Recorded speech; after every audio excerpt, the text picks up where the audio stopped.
everybody remembers Spot the Ball. Yeah. I used to play it as a kid. My dad used to play it. My granddad used to play it. And I remember, like, you know, putting a little cross there, and then like 2 days later, have we won anything? Have we won anything? But this is like a digital version of Spot the Ball. You know, and I come in every Monday and I look at the photograph, and then I look, and then I place my marker, and whoever's closest to my marker, it's not exactly where the ball is, but it's whoever's closest to my marker wins £10,000. You know, and there's also 10 runner-up prizes of £100. So it's good fun. You know, it's something that I remember playing as a kid, and when I saw that it was up, you know, and a digital version of it, I just thought, yeah, I want to get involved in that. And been doing it for quite a while now. I think we're on week 22 or 23. Wow. So quite a bit of money's gone out, and you know, hopefully everybody's happy.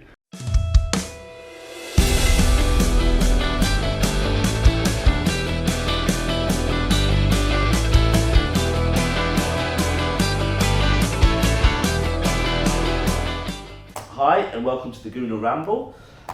We've got a treat for you today, haven't we?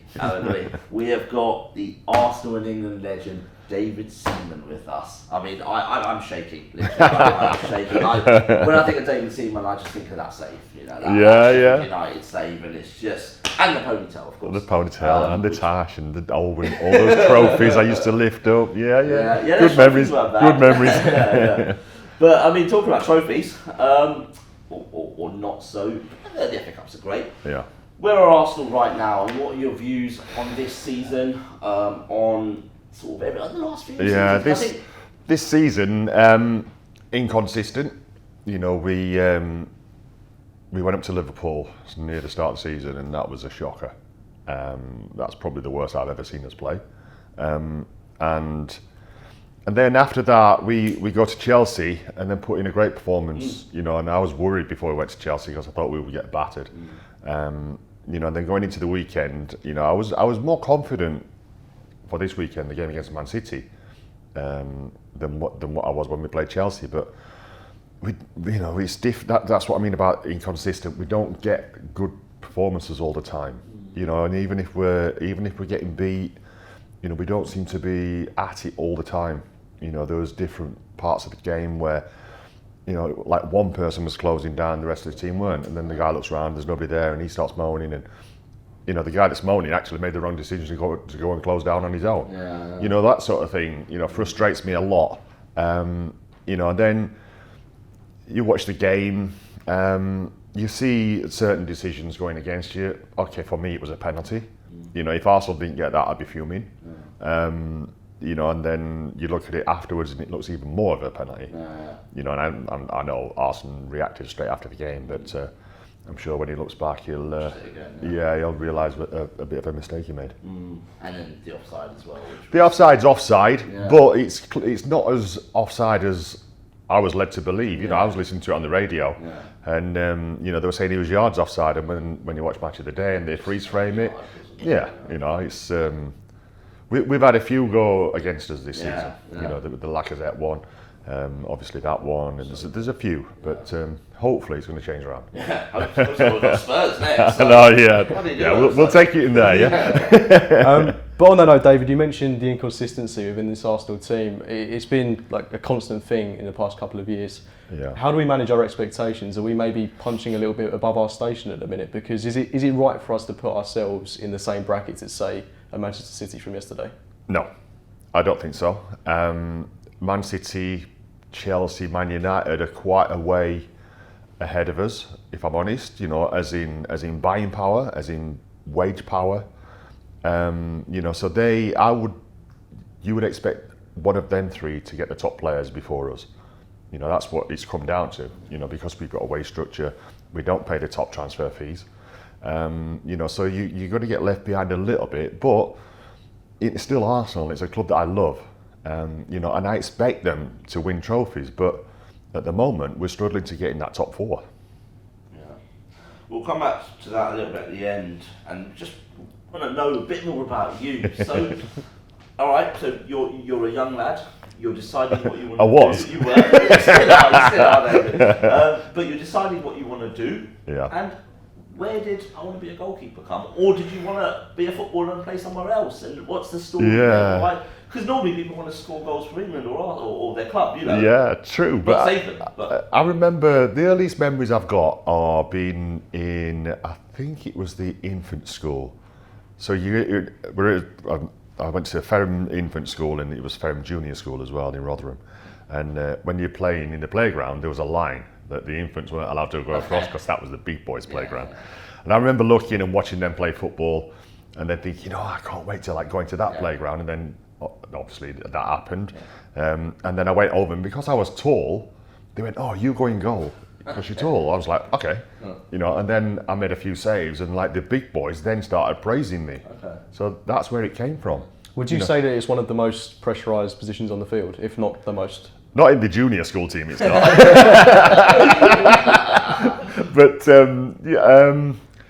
is it one? Yeah, it is because you can play well for 89 minutes, and make a rick, and everybody remembers that, And even looking at the game against Man City, you look at Ederson, nothing to do, then makes a great save just before half time.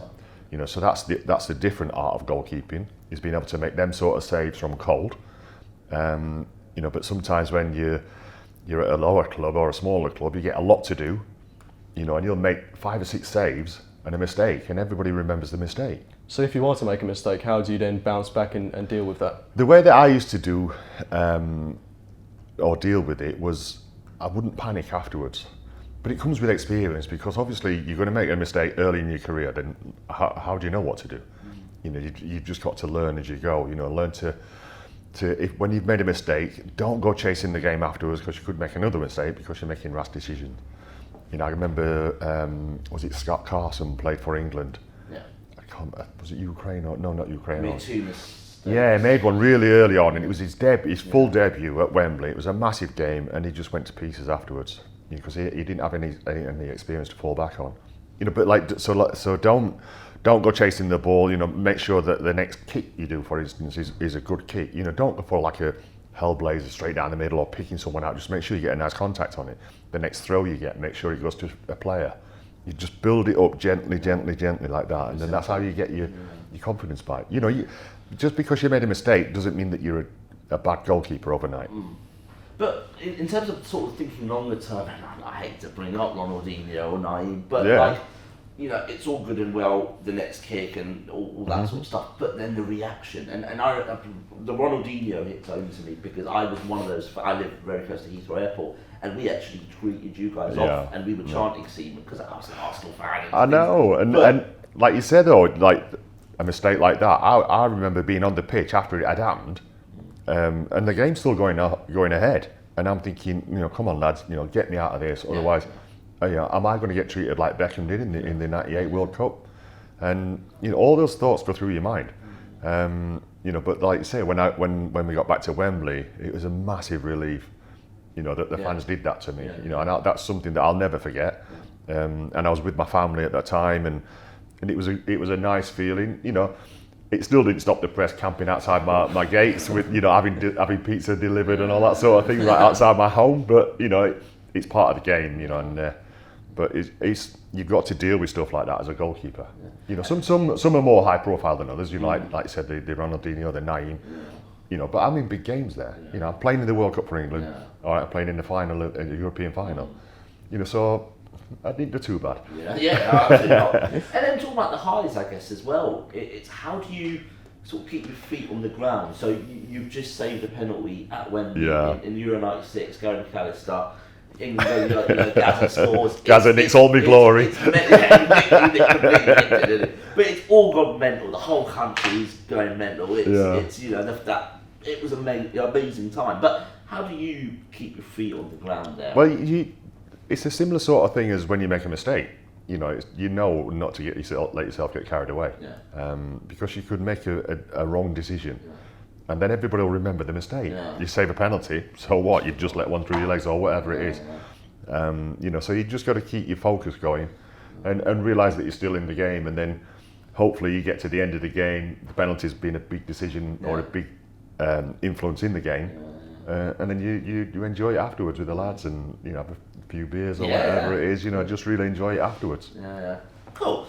Okay, that day you signed for Arsenal, so now you've grown up, you've passed that line for the infants to the junior years. You've now you've played for a few other clubs, so you won't talk about that. Yeah. But it's Arsenal. Arsenal come in for you. Yeah. You've signed.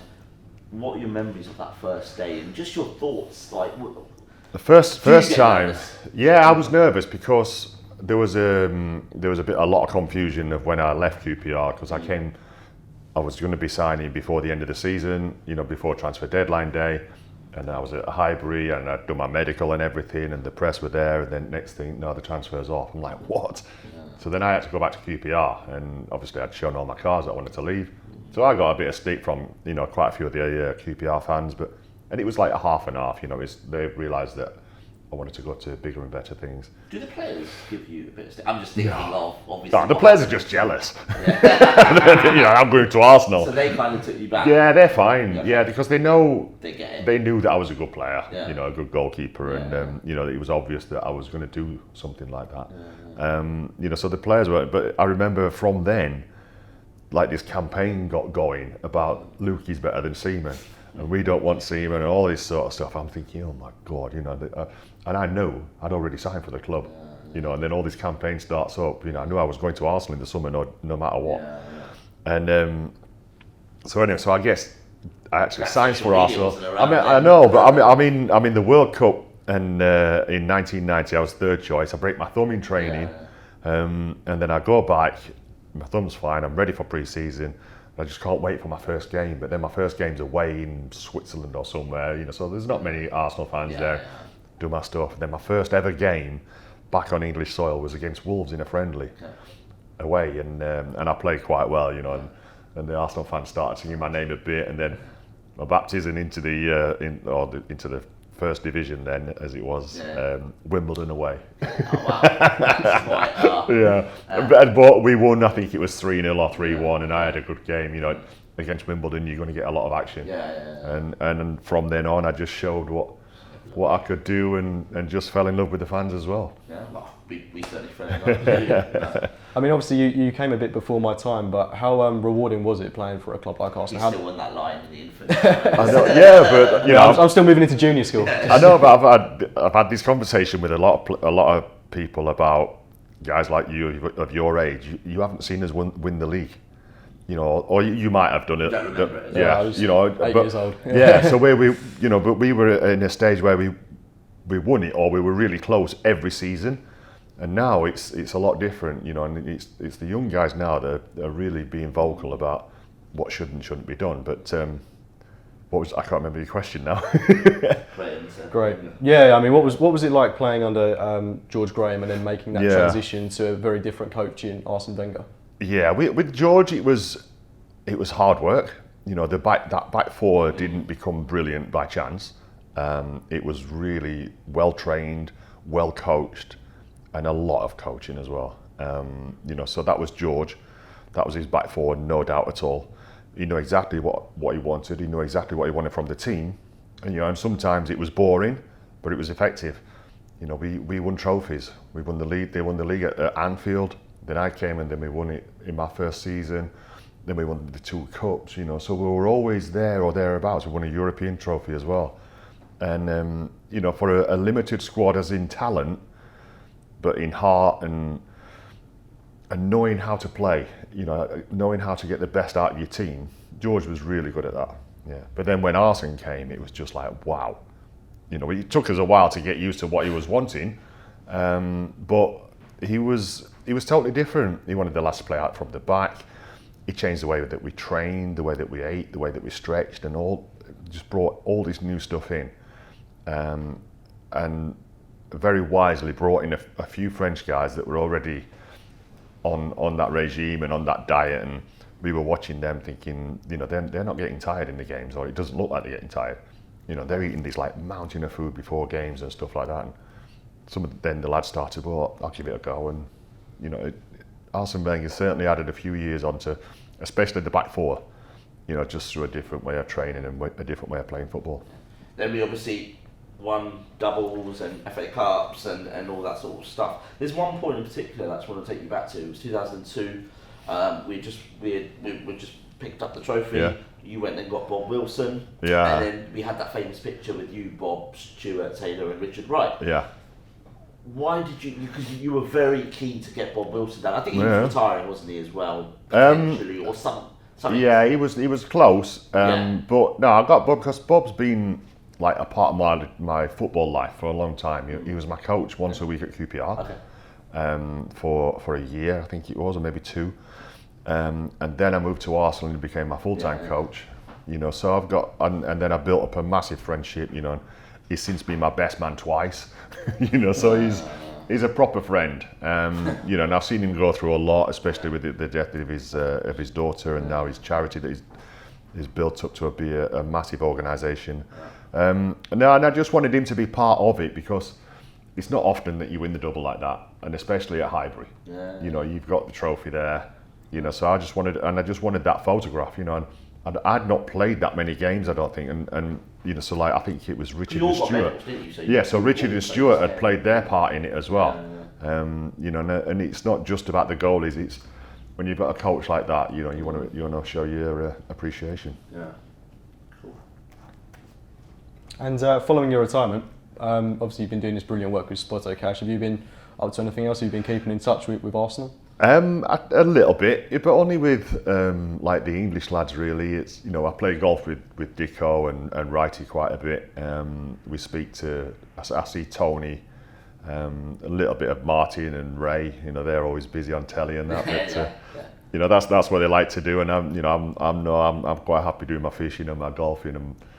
All sorts of different stuff, Like a bit of telly, League of Their Own. I think a little bit, yeah, but I don't. The thing is, at the moment, I don't follow loads of it, so I don't. I can go and comment on a game easy and tell my opinion, but I remember once watching the TV and I was thinking, oh my God, when did he sign for them? And like the transfer happened like 6 months before or something like that. So I don't keep up to date like Righty and Dicko and them. But is there ever a desire to go back to Arsenal in some sort of coaching capacity? There's always been a desire for that. Coaching, but I would only be a goalkeeping coach, and at this stage of my life now, it'd only be part time. I did get offered 2 jobs. I got offered one at Chelsea, one at Tottenham. As full time goalkeeping coach, and I know, but I didn't want full time. I've got another part of my life now that I'm enjoying, having my own time, and so it might happen at Arsenal. If not, I might go somewhere else. I've been having a few chats with people at QPR, where I might just go in and just have a look, because I don't really want to like leave the game or leave goalkeeping without having. Without helping some of the goalkeepers, because I've gone through it all. I mean, at Arsenal as well, where we've got some really good young players, goalkeepers in particular, coming through. Matt Macy playing quite a few games this season, but also Ryan Huddart, another player. Do you think you could help benefit these guys in the long term? English guys as well? I'm sure. They only need to chat. Because I know what they go through. I know I've got all the answers. I've had all the experience. But we'll see. We'll see what happens. I did start going to Arsenal with Tony Roberts, who was the U team goalkeeping coach at the time, and I'd had some good times there. But it just got a little bit complicated, so I just thought, leave it alone and let people get on with it. Well, we're just pretty much last couple now. I mean, we're obviously in a situation where 2 of our best players now are potentially on their last kind of 6 months of their contract. They may even go in January. We don't know, as Alexis Sanchez. And without thinking about them too much, but I'm thinking about your day when obviously we had Petit and Overmars, and they're both went to Barcelona in particular in one transfer. It was quite a blow, Marco Overmars was fantastic for us. Obviously Petit and Vieira were just, your back four will tell you how. Exactly. And how does a squad deal with that? And how does a squad deal with that? Do you get on with it? Do you start questioning your own future as well? No, I think when it's a club like Barcelona, you can accept that. Because that is a club that you'd like to play for. Anybody. And then Mark went. I think Mark was like the majority of the transfer fee, and then Manu was. But the thing is that they weren't like our 2 best players. We've got a lot of good players in that squad and in that team. So they weren't missed that much. Mark, Manu was more of an influence when he first came because him and Patrick were brilliant. You know, and I think that when Manu left, I can remember him he wasn't too happy, you know, in himself. You know, so I think there was other stuff going on, and then he wasn't playing as regular, and then you know, so it wasn't as much as a miss, you know. And then we knew that because at that time we were winning trophies, we could attract the players, we could attract the bigger players, you know, and that's what happened, you know. And then Robert came in, and you know, we had some. I know exactly, you know, like, and Ray, you know, Ray Parlour was. Yeah. So versatile, he fitted in anywhere. You know, he fitted in both their positions actually. You know, so it was. They weren't missed as much as what. You know, they weren't as bigger players as what Sanchez and Ozil are. You know, and for me, that, you know, they're two big players. And what worries me is that I don't think that we'll be able to attract the quality of that player if they leave at this moment in time. Do you worry that Arsenal could maybe, because we finished 5th last season, potentially finish lower and lower in the league if we do lose those kind of players and don't bring in adequate replacements? Yeah, it is a worry. You know, like now, you know, even I'm talking about, you know, we've got to get in that top 4. You know, which is, for me, I'm like, it's so frustrating to say that, and disappointing. You know, but that's our aim at the moment is top 4. You know, I think we're quite away from winning the league. You know, because of when you look at Man United, Chelsea and Man City, you know, the players that they've got, you know, the players they've got on their bench as well. Yeah, you know, it's going to be difficult, but it's not impossible, because because our A game is really good, you know. But then I go back to the start of the interview when I said about inconsistent. You've got to be consistent to get anywhere near the top now. You've got to be consistent and then really good. So on that note, what's going to constitute a good season for Arsenal this year? As in, where do I think we'll finish? And what's today? So, you know, on sort of, we've just lost it at City. Well, what should be our aim now? The aim at the start of the season might be to win the league, but what should be the aim today? Yeah, the aim today is still top 4. You know, and that's going to be difficult. You know, because you've got the 2 Manchester teams. You've got Chelsea, you've got Tottenham, you know, playing really well. You know, we're going to be battling with be it us, Liverpool, Tottenham, you know, and then you're looking at Chelsea, Man United to have a bad end of the season. You know, City can still have a bad patch and then we might catch up. But, you know, it's I think, you know, top 4 is going to be good, you know, or maybe a good run in the Europa Cup. You know, and stuff like the FA Cup, that helps soften the blow. Yeah. You know, the Europa Cup would really soften it blow, because it gets you back in Champions League. Yeah. So on that FA Cup as well, you know, 3 and 4 years and stuff. Is the FA Cup, has the value gone in that? Do you feel, because when you I love it. Yeah. I love playing in it. I love watching it as a kid. I've won it. I've lost it when we got beat by Liverpool. I've won it 4 times. You know, so I used to love the FA Cup, and I love going to watch Arsenal in the FA Cup, you know, and it's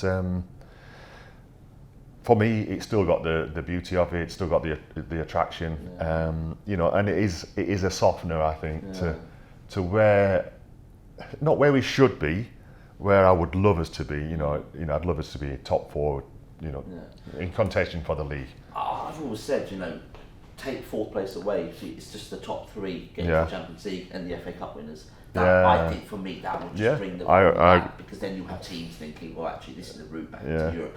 Maybe that's not the right way they should be thinking about it, but if that means the FA Cup then suddenly is bigger, I don't know. No, I'll leave it as it is, because like, what is it? 3 out of the last 4, that'll do us. That's fine. The other teams they might get stronger. That's true. And final question for you, David. If you could pick one player out of this Arsenal team to play in your current team, or your previous team, when you played, who would you go for?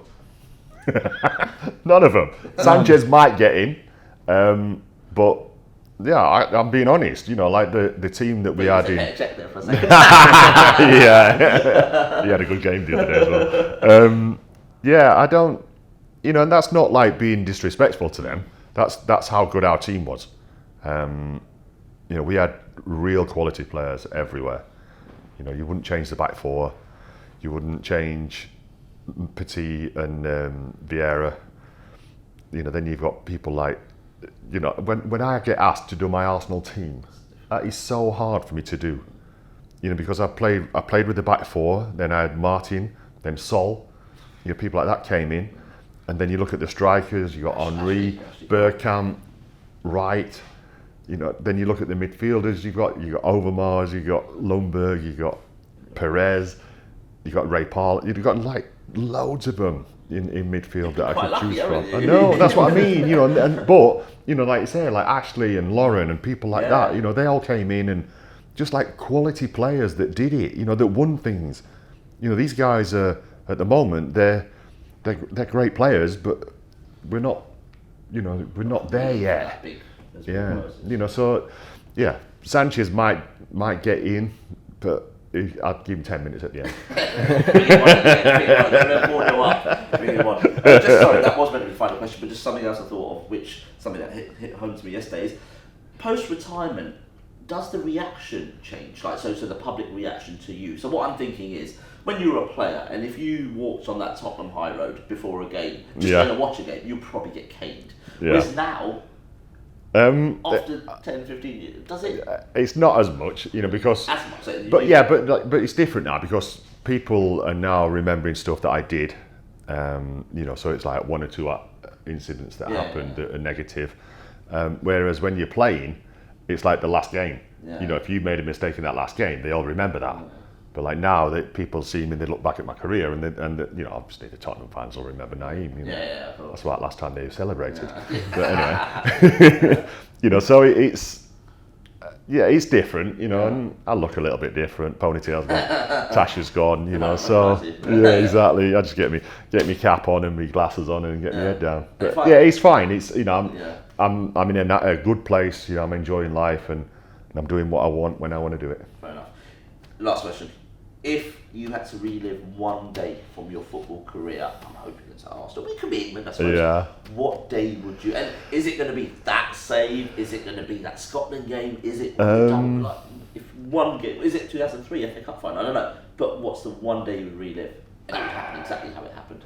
I think if you want to change a game, I would go straight away to Brazil. Yeah. I'd obviously want to change the outcome of that. If I wanted to relive like winning the league in my first season was unbelievable for me, because of what I told you about with the fans and all that sort of stuff. But even 2003 was the last game against Southampton. I wouldn't mind re-going there because I didn't know it was my last game. Okay. And I was captain. Yeah. We won the trophy. Me and Patrick lifted the trophy. You save at the end as well. Yeah, but I didn't. That's my only thing. I didn't know that was my last game, so I didn't get a real chance to say thank you and bye bye. Although I did get to come out against Man City after I'd retired, which I got a guard of honour, and that was really special. It was just a shame, but so probably 2003 just for the fans and that, but. You go back to winning 2 doubles. That was special. Yeah. Cool. Well, David, on behalf of the Gooner Ramble, and I think Arsenal fans generally, I think people say the words David Seaman, and people just think absolute gentleman, a real Arsenal man, an England man, and he really cared. And I think that's just probably the best thing that could. Brilliant. Probably makes you feel. So thank you, David. Pleasure. Pleasure, David. Thanks. Cheers. That's the Gooner Ramble. Thank you for listening. Hope you enjoyed it, because we certainly did. That's an absolute legend. See you next time.